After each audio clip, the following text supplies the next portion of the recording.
చేస్తాడంటలే అని చెప్పి చూడొచ్చు. ప్రతిసారి కూడా మోసం చేయడము, మభ్యపెట్టడమే. 2014లో చూసినాం మనకంతా. చాలా మంది ఇక్కడ మహిళా సంఘాల్లో ఉన్న వాళ్ళే ఉంటారు.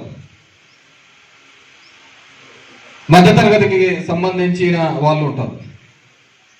వాళ్ళందరికీ చెప్పిన మాట ఏంది?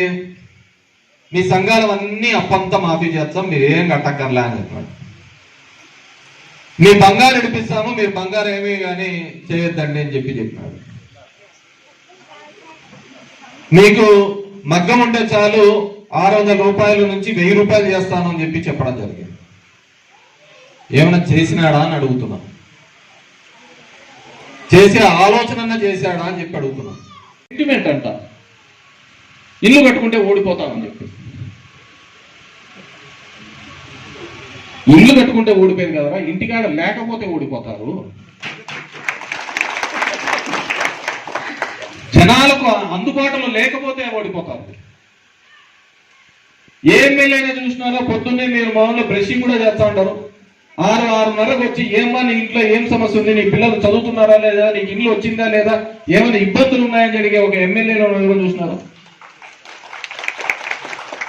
సొంత మన పిల్లనిచ్చి మామగారు అడగరు, వాళ్ళు ఎప్పుడో పండగ వచ్చినప్పుడు అడుగుతారు. మేము 6-6 నెలలకు ఒకసారి, 3 నెలలకు 4 నెలలకు ఇంటికి వచ్చి అడుగుతాను, ఏమ్మా ఏం ఇబ్బంది, ఏం పడుతున్నారు ఏమని. పలకరించే నాతుడు లేడే.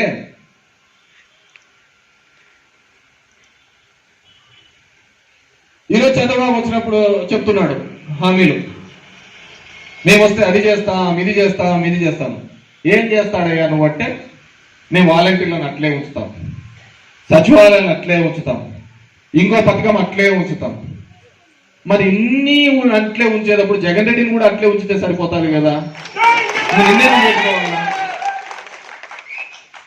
డి భాస్కర, జంపన రాజు, ఎస్ షమీర్, కె యంగప్ప,